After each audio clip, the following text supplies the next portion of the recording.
Welcome. We're going to get started. Welcome to our next event in the LEAP speaker series. It's really great to see you all here. Please help yourself to lunch in the back of the room. It is all vegan.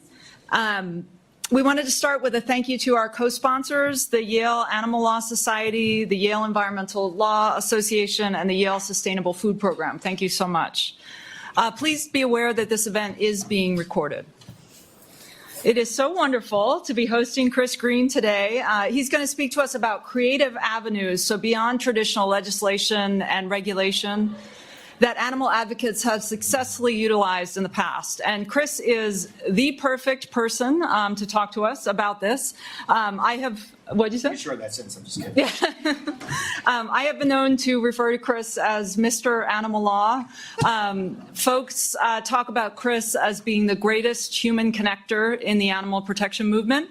Many of us can thank Chris for sort of bringing us in. I met Chris just anecdotally at my very first animal law event I ever attended many, many years ago, and Chris was one of the folks who warmly welcomed me into the community, and that's not a unique story at all. In fact, it's more generally the case than not. So Chris really knows his way around the movement and has seen a lot of strategies, so it's just wonderful that he's here.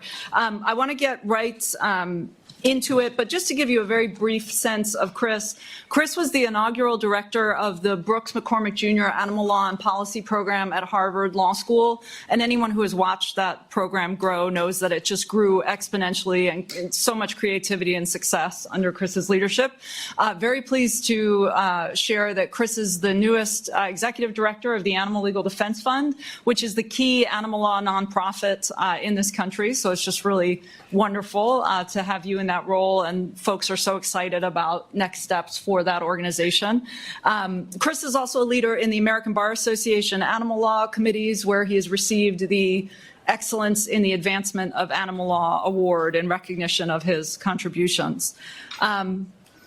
Also, if you're interested in Chris, he has this incredible second career in arts and music. And if you Google Chris, you might or might not find a picture of him escorting Lady Gaga into an event. So, yeah, there's a whole other side of Chris. So, without further ado, I hope you really enjoy. Chris is going to present, and we're going to leave 10 or 15 minutes for questions at the end. So, over to you. Thank you, Daina.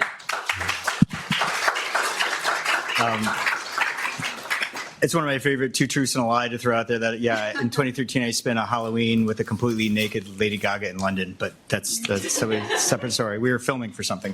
But yeah, thank you. It's really good to be here. I remember sitting in, I think, in this very room many, many years ago for an event, I think one of the first events that John and Doug had put on. And I remember, too, someone coming up to me and like, man, are you pissed when LEAP was getting started? Like, are you pissed that Yale's like copying what you guys are doing at Harvard? I'm like, yeah.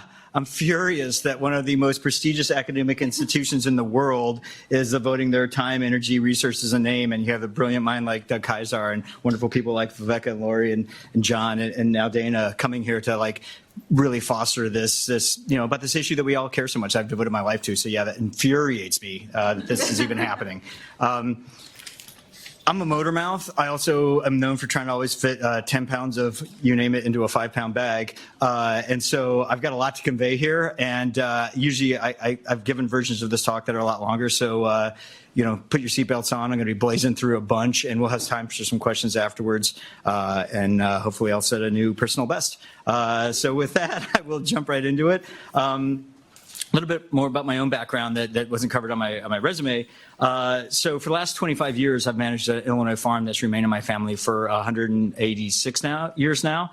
To put that in perspective, I think there's 800 farms in Illinois that have been in the same family for 100 years. I think there's about 200 that have been in the same family for 150 years, but there's only 4, I think, that have made it to 200 years. Again, Professor Kaiser also comes from a Midwestern family background, and we've had some farming background. We've talked about that quite a bit. But the person in the middle there is my grandmother, Mary, who passed away in 2012 at the age of 97. So we think this was taken in maybe about 1918 or so.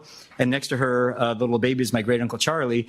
He went on to get his PhD at Cornell in animal science, and he actually went on to spend several decades running the animal science and dairy science department at Kansas State University.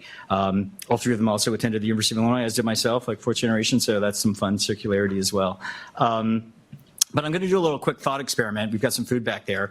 But imagine there was a survey taken that Viveka sent out beforehand and said, hey, what do you all want for lunch? And this isn't going to work today, but and everyone said, hey, we all decided we prefer apples. So like, okay, so she puts in the word to the people who've been hired to do the catering. And instead we end up with some like creepy looking orange, right? And everyone's like, wait a minute, I thought we asked for apples, but okay, whatever. But say you're now moving from simple preferences to actual values. Say Viveka tells these folks like, hey, we've got, a lot of people coming in who have chosen to eat plant-based diets for various reasons, and we would want to ensure that their needs are met. So could you please provide like a plant-based lunch for us all? And they're like, oh yeah, sure. And you get some crazy death burger, right? So like, what's going on here? And so to make this worse, imagine that Viveka had specifically contracted with this food provider specifically to carry out our wishes and give us what we had directly asked for.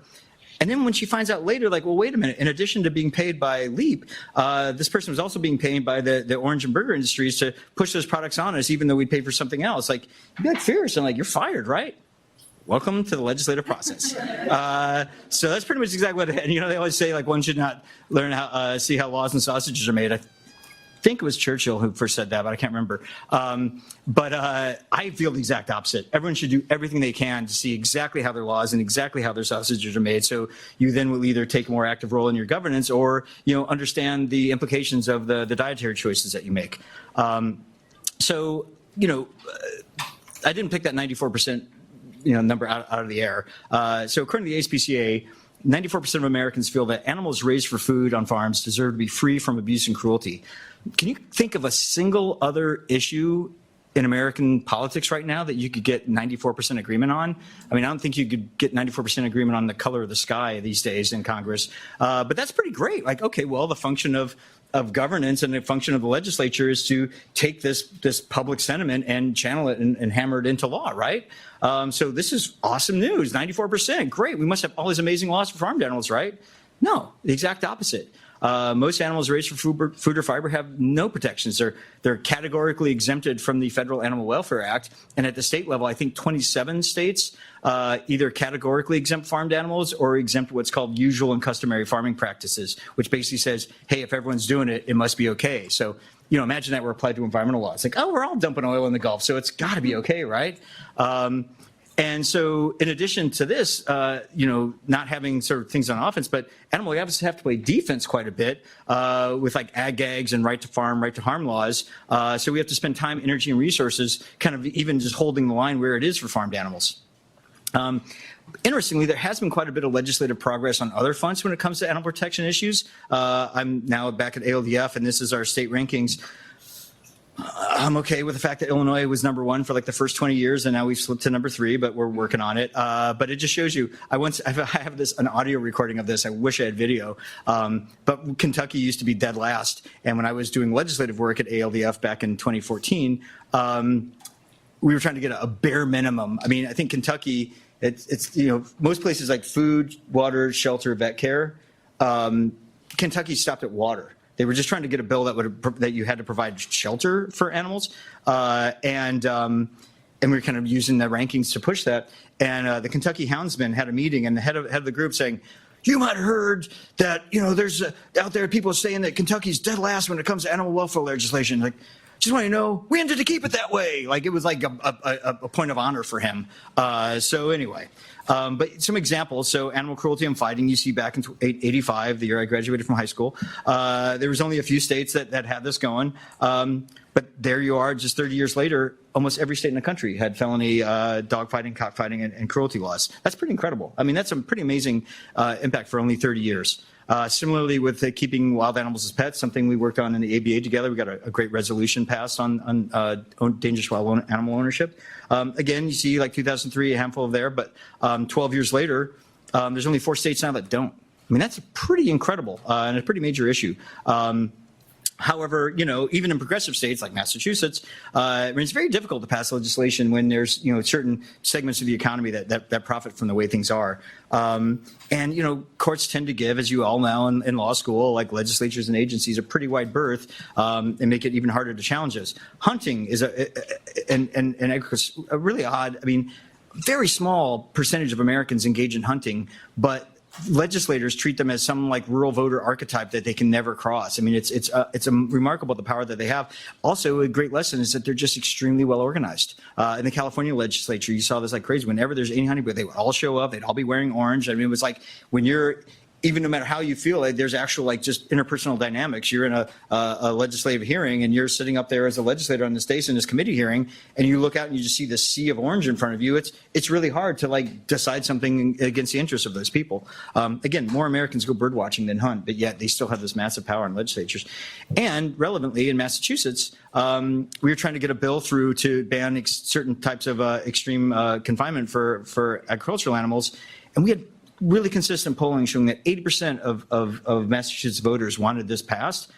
Year after year after year after year, just could not even get it to the agricultural committee, because most folks on that committee are either from rural areas themselves or have alignment with agricultural interests, or maybe get some funding from them. And just even though we knew it'd be a no-brainer once it hit the floor, we just couldn't get it to the floor of the legislature. So some of you older folks will get a kick out of this. There used to be this thing, I'm just a bill, and then would walk through the legislative process in this cartoon. But yeah, now it's a little more difficult. But I agree. I disagree. I think, yes, it is worth trying. So when you run into these sort of legislative roadblocks or in agencies or committees, there was many more tools we have to kind of circumvent that problem. I don't want to say circumvent, just other avenues that we have to be effective. The first is to just mobilize and be more effective than, like I was saying about the hunters. The other is using the language of those in power. A thing I'd like to call aiming small to win big, and find these sort of non-traditional venues which we have a massive impact. The other is letting the public decide versus ballot initiatives and direct democracy. Exposing animal abuse and making it public, and then holding bad actors accountable. And then targeting corporate pressure points within consumer sentiment, and a strong tool that is. And then the last is creating alternative products. So again, hang on to your hats. Here we go. So the first is being more vocal. So now, there's this thing called the internet out there, which I can remember the pre-internet age. And it's remarkable just the ability you have to inform and engage the American public through these various channels, and then direct that towards positive political outcomes. So action alerts from organizations, all the effective social media, and online videos, which we'll talk about in a sec. A great example I have was when I was the legislative director at ALDF. There's a bill in Arizona, this legislator, Katie Brophy-McGee, she had tried to get a bill through that would have had some additional penalties for hoarding and required some psychological testing of individuals who were convicted of cruelty. And the cattlemen came in and shut that down. And they went back to her saying, hey, we'll let you have your stupid cat and dog bill if you let us add on to our wish list of the 20 terrible things we'd like to do to livestock. And sadly, she took that deal. So this bill was introduced, and it would have completely removed livestock from the cruelty codes, put them in this new separate but equal section, only enforced by the Department of Ag, would prohibit preempt cities and counties from enacting stronger protections, and also require this sort of whistleblower kind of outing that if there's any investigations, they had to be notified. So we successfully killed it 2 years running, and then Arizona has this weird thing called striker bills. We call them like zombie bills. We can take a bill that's already made it through the legislature and already made it through committee, and then you can then later just cut and paste entirely different language into it, and just like it goes straight up for a vote. It's bonkers. So they did that, and within 2 weeks, it just went to the governor's desk at the end of the session. So we were all scrambling trying to mobilize, but we had pushed Ducey because we knew this bill had been floating out the previous couple of years. We'd pushed him pretty hard to see what his position would be, and he gave us some pretty good assurances when he was running for governor. But it goes to a desk on a Thursday. He has 5 days to decide whether to sign or veto it. So my organization, ALDF, did this campaign, and most legislators don't care at all if you're not in their district, or especially if they're not in their state. I remember I was fighting a bill in Louisiana. And the sponsor got up like, well, looks like I lost 5 votes in New Zealand today, because he got some email. But so ALDF being a smaller group, we did not have as much of a footprint in Arizona. But a really clever tactic we came up with was that you targeted the tourism bureaus of these various states. So we could reach out to an entire, several 100,000 nationwide supporters and have them call, even though I live in New York, I'm never going to spend another tourism dollar ever in Arizona if you don't stop this. Incredibly effective, we heard later. And then again, polling is really key. So the average was 87%, even 87% of Arizona voters said they felt that livestock should not be taken out of the cruelty code. And the exact word, do you think the abuse of farm animals should or should not be punished as strongly as the abuse of other animals? Pretty great. And whether rural, urban, independent, again, the smallest number you got to was 82%. That's pretty amazing. And so over that weekend, when it went to the governor's desk, all the groups mobilized, got action alerts out there. And over those 5 days, he received 19,248 messages opposing. How many do you think he got asking him to sign the bill? Take a guess. 40. 3. Yeah, so, 19,248 to 3 for an elected official, that's pretty simple math, right? And so he vetoed it. I remember exactly where I was sitting. I was in Los Angeles in bed at a hotel room working on something, and I get a text from Matt Dominguez at HOS, goes like, veto, veto, veto, veto, veto, veto, veto, veto, veto, written like 50 times. I was like, could not believe it. One of the only like fist pumps I've ever done in my life. But listen to this language from Governor Ducey, and this is kind of acknowledged the history of this bill. He said, we all think animal cruelty is inexcusable. No animal should be the victim of abuse, blah, blah, blah. While the sponsors and supporters of this bill are well-intentioned, when changing state laws related to the safety and well-being of animals, we must ensure that all animals are protected and mindful that increasing protections for one class of animals doesn't inadvertently undercut protections for another. Basically saying you were selling out farmed animals to get something extra for cats and stuff. Pretty amazing. So you've got a Republican governor vetoing this bill that was overwhelmingly passed by his Republican legislature, pushing and being pushed by one of the biggest industries in his state. But he still did it because that's where the voters were. That's where the people were. And that's why it's so important to focus on spreading this information. So the second tactic is using the language of those in power. Okay, sorry. DEFCON 4. So there's a group called the White Coat Waste Project. I don't know how many of you have heard of. It was founded by a former Republican political strategist, Anthony Bellotti. And he had been working on certain things, and he kind of knew how they thought, and he has a huge Rolodex of relationships, but he also really knew what messages sort of motivated his Republican colleagues, and so he decided to. And he had actually right after high school worked in a biomedical lab.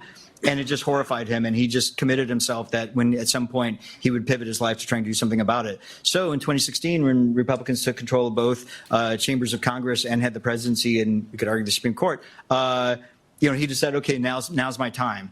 So he started this group, White Coat Waste, and their whole thing was about exposing wasteful government spending on animal experimentation. So find the waste, expose the waste, then defund the waste. And as this quote here from Washington Post, they're not a traditional animal advocacy org, but one focused on what it says is government waste on testing, the kind of issue that could appeal to both fiscal conservatives and animal rights activists. And that's exactly what they did. So one of their first campaigns, they focused on cats and dogs, which were a lot more resonant, and they were exposing government complicity in that harm and using taxpayer dollars to cause animal death. Again, pretty great, solid messaging.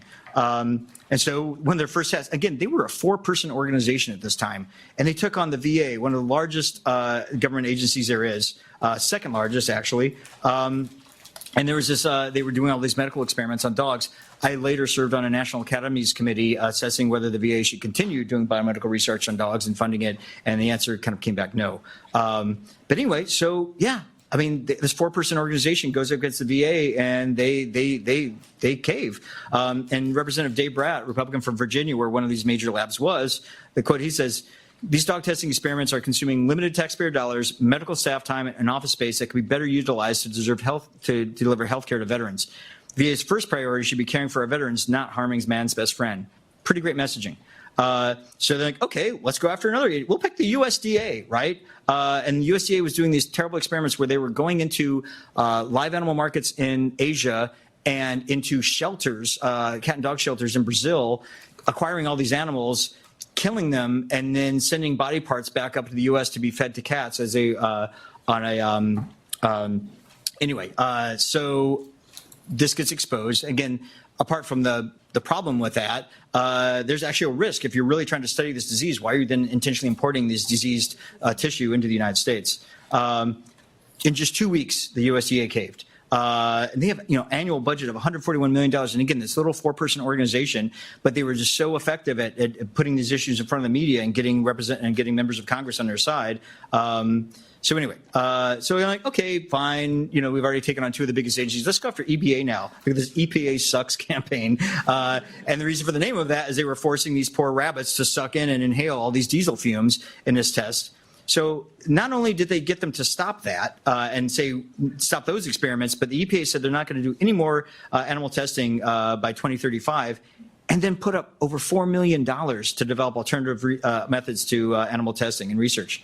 At the time, I think that was the most government funding ever given to like an animal protection issue. I think it's since been eclipsed by horse contraception, but still pretty amazing. Again, a 4-person organization going toe-to-toe with these huge agencies and winning this.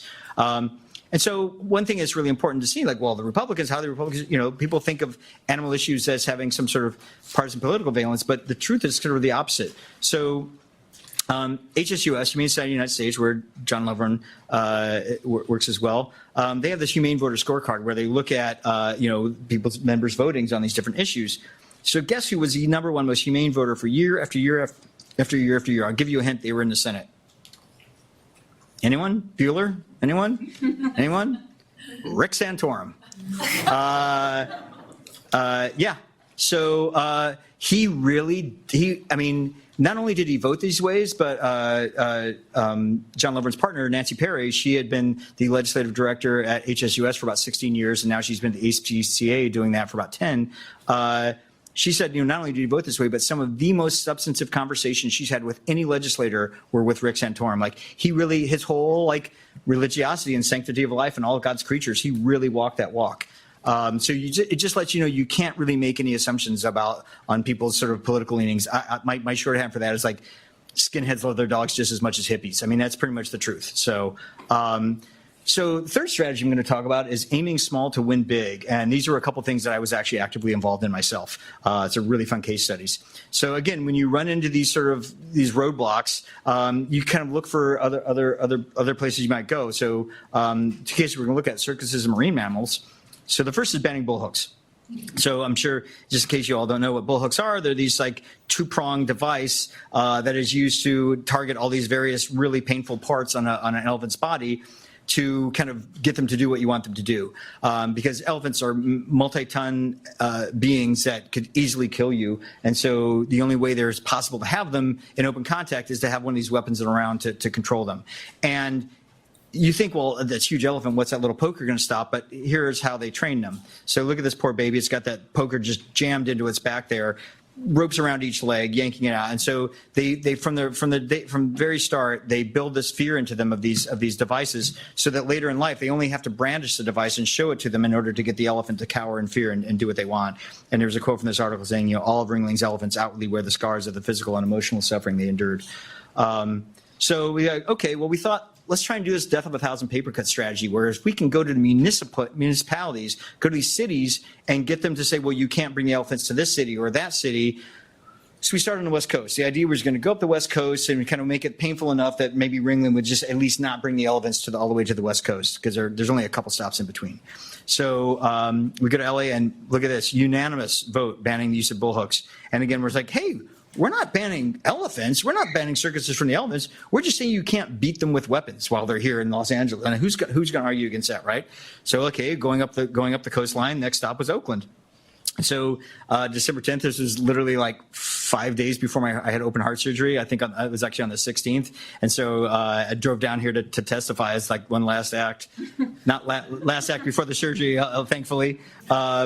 And look at some of this language. You've got the mayor saying, I'm convinced we're going to move to a time where there won't be any elephants in circuses all the time. Like, I don't need to have an elephant stand on one leg to see how cute he looks. It's pretty amazing language. So, okay, great. Now we've got two. So we're already in talks with Portland and Seattle. And then boom, Ringling just decides they're going to retire the elephants. And to show that it's not just us taking credit, like Ken Feld, who was head of Feld Entertainment, who owned Ringling, they literally said there's been a lot of legislation in different cities and municipalities. It's just too hard for us to chase them all down in places like.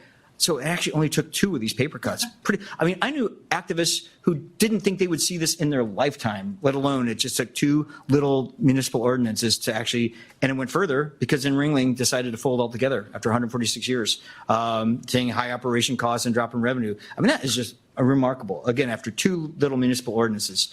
And then you have statewide bills. You have New York banning, go further and ban all use of all wild animals in circus performances. So I'll get moving here. The next case study is SeaWorld San Diego. They decided to do this expansion called Blue World. But look at this. see these little blue dots there of where the enclosures are for these marine mammals, and then look below at the space given to them versus the space given to the parking lot along the bottom. It's just kind of remarkable. But yeah, so and just to show you, so Tillicum, his entire life occupied that little tiny bit right in the middle of the graph there, that his whole life in that tiny little tank.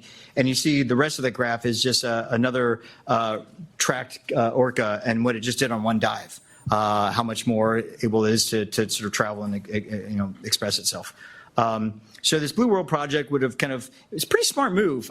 They wanted to kind of expand, and they realized they were getting a lot of blowback from Blackfish film. And so they wanted to expand some of their enclosures. And to do so, they needed a building permit, essentially, what's called the California Coastal Commission. So who here in this room had ever heard of the California Coastal Commission before? Yeah, great. 2 of you. I was living in California, had not. And so we then go to them. And so it was a pretty shrewd move because there had been this orca ban bill, AB 2140, pushed by Representative Bloom and or Assemblymember Bloom. And it was great, and the committee was really into it, but there was nothing really to do with them. The CPINs did not yet exist, so it was tabled. But even the representative from San Diego was saying, "Don't believe SeaWorld; they lie all the time." Like, I mean, you would think that she would be supportive because it was a financial, and she was like, "Don't believe a word of them. This is the right thing to do." So, in the wake of this, they really wanted to go spend all this money because then it would kind of stave that off from happening again. Oh, you can't ban it now. We just spent all this money. And if the application was approved, great. But if it was denied, then they could point the finger because I think at that point HSUS and ASPCA and AWI and all these groups had already come out like, do not approve this. We need less SeaWorld, not more SeaWorld. So I get a call as I'm literally driving all my crap out from California to Boston to start my job at Harvard. And Jennifer Fearing, who was the HSUS state director for California, she's like, we've got a problem here. Our lobbyist is kind of finding out that the California Coastal Commission doesn't think they can just straight up deny the permit. They don't think they have the authority to. So we crafted this sort of middle option where it would turn into kind of a lose-lose for SeaWorld. So we say, okay, we would attach all these conditions to the permit. So yes, you can pass it, but if you get this building permit, you have to agree to end all captive breeding and no more importation of orcas. So they either take that option and they build this, or they choose not to expand after this multi-million-dollar ad campaign they'd already put out there saying how desperately vital it was for orcas to have these larger enclosures. So we kind of had them over a barrel. And there's a large coalition, and I had to basically, on that drive, call a bunch of colleagues at other orgs to make sure we weren't just getting this like kick me sign tied on our back. Because the reason ALDF was such a good vehicle for this is because all these other larger groups had already been involved in this, and we had not. So we hadn't actually taken a public position yet, so we wouldn't be backing around on anything. But I had to make sure that if we said, hey, we think this permit should be approved, that we weren't going to get piled on and attacked. And we had all those agreements. So after 9 hours of testimony, unanimously approved. That SeaWorld could only expand if they agreed to no more captive breeding and no more importation of orcas. Again, I won't take the time to read this, but you see some pretty remarkable language from the vice chair of the Coastal Commission there. And hard to imagine a species more inherently unsuited for captivity. And so SeaWorld responded, breeding is a natural, fundamental right of animals. The production of calves produces social bonds that are fundamental for the social structure of killer whales. The guy talking about social structure had 19 calves removed from their mothers while he was a trainer there. While John Hargrove was a trainer there. It's like, really? And so it's like, when the opposition has to use animal welfare language for its own messaging, you're starting to win the battle. I mean, literally, you're kidnapping these babies from the wild, and you're talking about social bonds and social structure of killer whales. So they finally throw in the towel. Not only did they have to, do this for California if they wanted to expand in SeaWorld San Diego, but they saw the writing on the wall. And just 5 months later, after the California Coastal Commission, they said they're going to end captive breeding and importation at all SeaWorld facilities. Pretty amazing over a building permit, right? I mean, it's pretty remarkable that this is what it leads to. Like a stupid little building permit leads to SeaWorld agreeing to no more new orcas. Pretty remarkable. So the fourth option, one you might have a little bit more knowledge about, and that's engaging in direct democracy. So 24 states, you can kind of bypass the captured interests of politicians and agencies and take issues straight to the public, like in Massachusetts, where you saw we had all this input and positive support. So animal advocates on the farm animal side started to see that, between those 20 years, there were 44 animal protection measures and, a 69% success rate. So like, okay, well, maybe most of those were like wildlife and other related, but like, well, maybe we can apply those to farmed animals. And so HSUS, they go to Florida first and had a ballot initiative to ban keeping pregnant pigs in gestation crates. It passed with, 55% of the vote. So then you go to Arizona, and this time they add veal tethering as well. And again, there weren't that many pigs in Florida, so this is really smart because there wasn't much organized opposition, but it's seen as a very politically important state, so it really got everyone's attention. Then they moved to Arizona. Again, a pig would likely just, turn to bacon walking down the street in Arizona. So there, again, wasn't a lot of industry there to oppose, and got 62% of the. So then it looks like a trend, right? Oh my God, we got 2 states in a row. So then they were kind of working out the kinks in this process, and then they go to California, which is, I think, the 4th largest economy in the world now. And so there, not only you're banning gestation crates and veal crates, but they added battery cages for hens as well. Passed with 63%, the largest margin of victory for any ballot initiative in California history. And so Massachusetts, like, okay, great. So they up the ante. They take all the same provisions of Prop 2, but they add a sales ban. So not only you're banning those production methods within the state, but you're saying you can't even sell. So if an Iowa egg or pork producer wants to sell into the state of Massachusetts, it has to meet those same cage-free requirements or minimum space requirements. And so there was a coalition. This was really great because I was a little wistful at sort of leaving the trenches of doing the direct advocacy work to go take the position at Harvard. But this was that I started there September 1 of 2015, and that's right when the signature gathering was starting for this. So all of my legislative colleagues from all over the country had descended on Massachusetts and in Boston to do this. So we gathered double the number of signatures needed to get a farm animal protection measure on there. And it passes. And what do you know? It passes with 77.7%. And again, all the polling we showed was 80%. So it's almost exactly as the polling had been showing year after year after year. So then California's like, great idea. We're going to do the same. As I'm sure you've all heard about Prop 12. Again, large coalition of organizations involved. And it passes again with 63% of the vote. So we won, right? Great. Ballot initiative, awesome, right? Well, not so fast because, of course, the industry is going to challenge it in the courts, but we won there time after time after time again. Great Ninth Circuit ruling.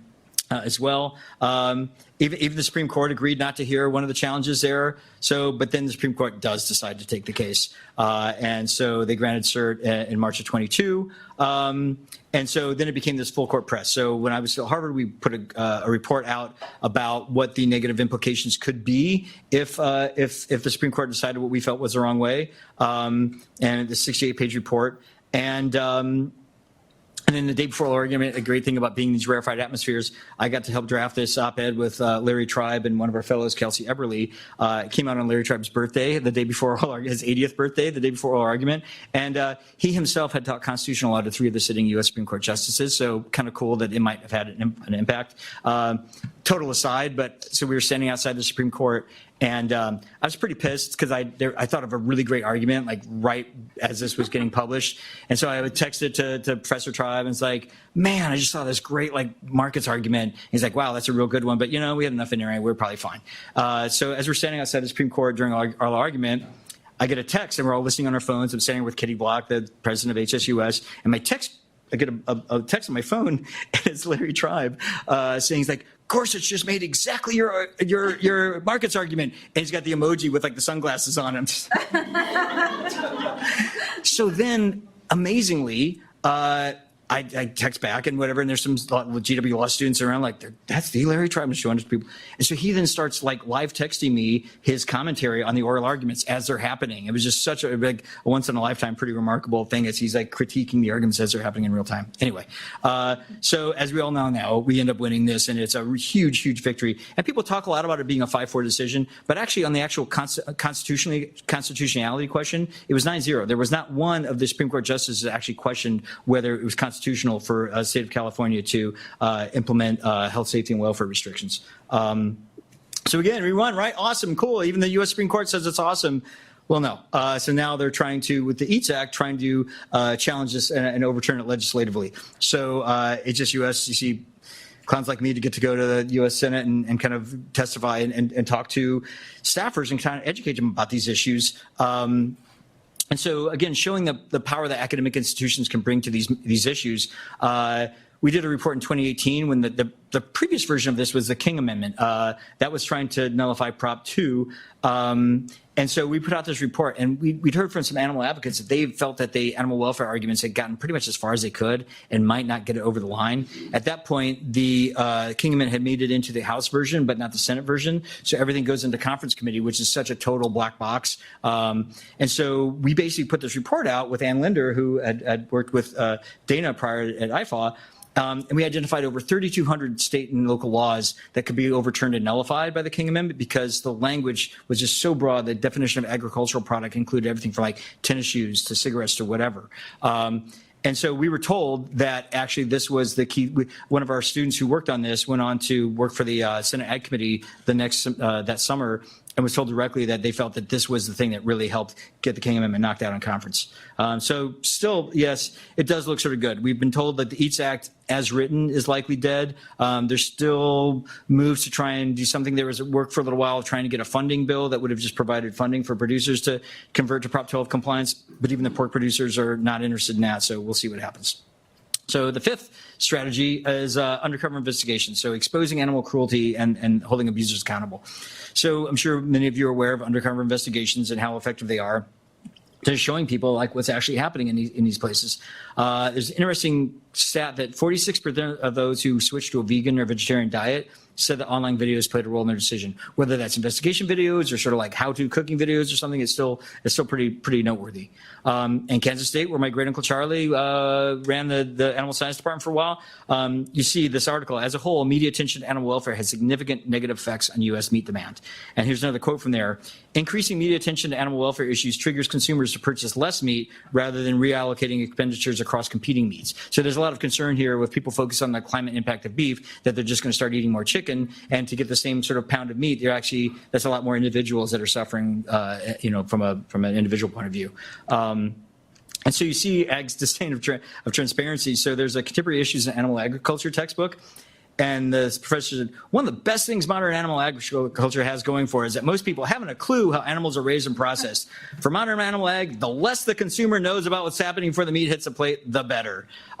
What's really funny, Peter Cheek is a professor at OSU. His son, Robert Cheek, is actually like one of the first big champions vegan bodybuilders. So he's at all the conferences and stuff like that, totally vegan. So he has some fun sparring with his father. But yeah, I met him. It's like Cheek. He's like, oh, my dad's professor. Like, wait, your dad, Peter Cheek? I'm like, I quote him all the time. And he's like, yeah. And as far as the threat of investigations, Will Potter, a journalist who's written some great books, said, the biggest threat facing big ag isn't that activists are breaking windows, it's that they're creating them, right? So here you see, I'm going to talk about one undercover investigation in Wisconsin where by Mercy for Animals. In 2013, you see this looks like something out of an alien abduction video or something there. This poor cow being lifted as too sick and weak to walk. So there were, as a result of this investigation by one investigator at one facility in dairy in Wisconsin, there were 4 employees that were convicted. But DiGiorno Pizza, so all this, the product from this dairy was going to DiGiorno Pizza. They decided not to accept any more cheese made with milk from the cows from this dairy. Nestle, which then owned DiGiorno's, people think of chocolate milk when they think of Nestle. It's actually the world's largest food company, over $101 billion in revenues, announced that as a result of the embarrassment from this one investigation, it's going to require all of its over 7,000 suppliers to eliminate tail docking, dehorning, gestation crates, and battery cages, hundreds of thousands of farms worldwide. Again, you got one investigator doing one investigation at one facility, and look at this massive worldwide impact that's had, which is exactly why they're scared to death and why they don't want you. So that's why they respond with ag laws and things like that. So I'll probably stop after this one. But the last example is targeting corporate pressure points. So consumer sentiment is probably the most effective advocacy tool that people have at their disposal. They say money doesn't talk, it screams, right? And corporations react very quickly to threats to their profits because they have an obligation to their shareholders to do so. And so for many years, farm and animal advocates were just getting nowhere because they were battling the producers directly themselves. But producers they didn't care what the public thought of them. There was no consumer nexus there.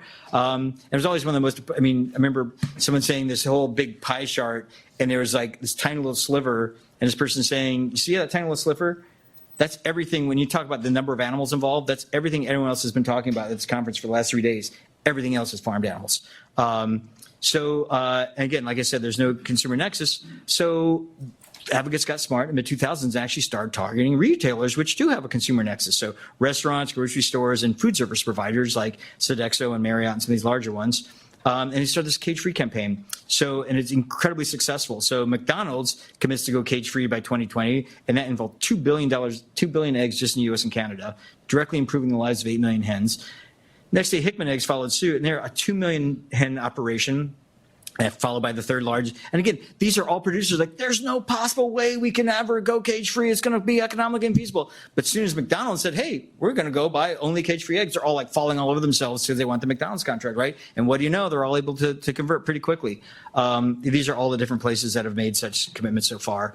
And so it's funny that, according to Fox Business, 2015 was actually the year of the cage-free hen. And then Walmart, the retailer, the grocery store, decides to do it, and they annually sell nearly 9 billion shell eggs a year. So pretty impressive progress. And so you can see the sort of the trajectory of those campaigns. Now these welfare campaigns are going global. So you see them in Central and South America. You see them in Asia. And again, all these different nations have been affected by such pledges. And then I'll just end with broiler welfare being sort of the next frontier. 9 billion chickens are raised for meat in the U.S. And so you've got all 3 major food service providers agreeing to these different conditions. And you see that the sort of chickens are sort of prisoners in their own bodies. So you see on the left, there's 1957, where they're born about 34 grams and end up being about 905. Whereas now in 2005, born at 44 and ended up being, in 2 months at 56 days. So that's like a human baby essentially weighing 700 pounds after 2 months, that sort of rapid rate of growth. And again, now you see the broiler pledges are happening and, a result of protests and pressure on places like McDonald's. We now have one of the first companies that's completely compliant with this Better Chicken commitment. This won't take just a minute. I'll get through this and I'll call it. So after the heart surgery I mentioned before, I was not supposed to be working. And as soon as I was able to travel again, I did travel. I flew like 26,000 miles in 10 days. And of course, got super sick. And they're like, idiot, you got to quit work. And I'm like, okay, I'll quit work and I'll take some time off. And so I look at my phone. I'm just sitting outside, I've getting some juice, and I see that South African Airways has decided to ban the transport of African hunting trophies. And some really remarkable statements here. It's our duty to ensure that this is preserved for future generations. And, and the very last line says Delta Airlines, the only U.S. airlines with direct flights, didn't respond. And so I was like a chartered Delta Diamond Medallion member, right? I flew so much. It's like, man, I'd be the perfect dude to just like, hey, you guys, you're awesome. Like, this is awesome. Like, South Africa, let's all just be awesome together and do the right thing. A friend of mine, Pullen Modi, was working for Change.org at the time, and Change.org likes to have these petitions, but they don't really want them from organizations. They prefer them to come from individuals. Like, oh, this is just me as a guy, right? I'm not working, much to my family's chagrin. And so again, Change.org is a great tool because you can inform the populace about these social issues. They get shared all around, but then you can tabulate that public sentiment and channel them towards their decision makers. I've actually, when I was at ALDF before, was on the other side of one of these petitions. They're so aggravating. Like, literally every time it hits any milestone, like there's 10, now there's 50, now there's 100, you get an email about it. Like, everyone thinks you suck, and it's like, great. And then you have the multiplier effect on social media. So tracking more than just signatures, but you have all these shares and views. So I start this petition. If you ever want to spend a really depressing day, try, doing that, spending a whole afternoon searching through photo sites, trying to find the perfect hunting trophy image. I settled on this one because it looks like it probably wasn't that sporting of an interaction. But this was the runner-up. Just gross. But anyway, we got great publicity for the issue. We got over nearly 400,000 signatures in 3 months. I started this in May, and go to all the Delta brass. Incredible traction. And actually, even though Delta hadn't taken action yet, several other major carriers said, you know what, this makes a lot of sense. We're just going to stop doing so. British Airways, Emirates, Lufthansa, all these other ones said, yeah, we're going to stop transporting these hunting trophies because this is a bad idea. But Delta still remained a holdout. So then on my birthday, no less, the Cecil the Lion story breaks. And as you all know, this lion had been lured out of a protected enclosure, and he'd been being tracked and studied for many, many years by different scientists. So the person who shot and killed Cecil was this guy, Walter Palmer. And he's a sort of mild-mannered dentist by day, but is based in Minneapolis. Does anyone know why that might be relevant? Any frequent flyers out there? Minneapolis is Delta's third largest hub. So I guarantee you, since they're the only ones with direct service to South Africa, that he was a Delta customer. And thank God, and so I called him, you guys just dodged a huge bullet, because lucky for them, Cecil's body was sort of impounded and kept within Africa.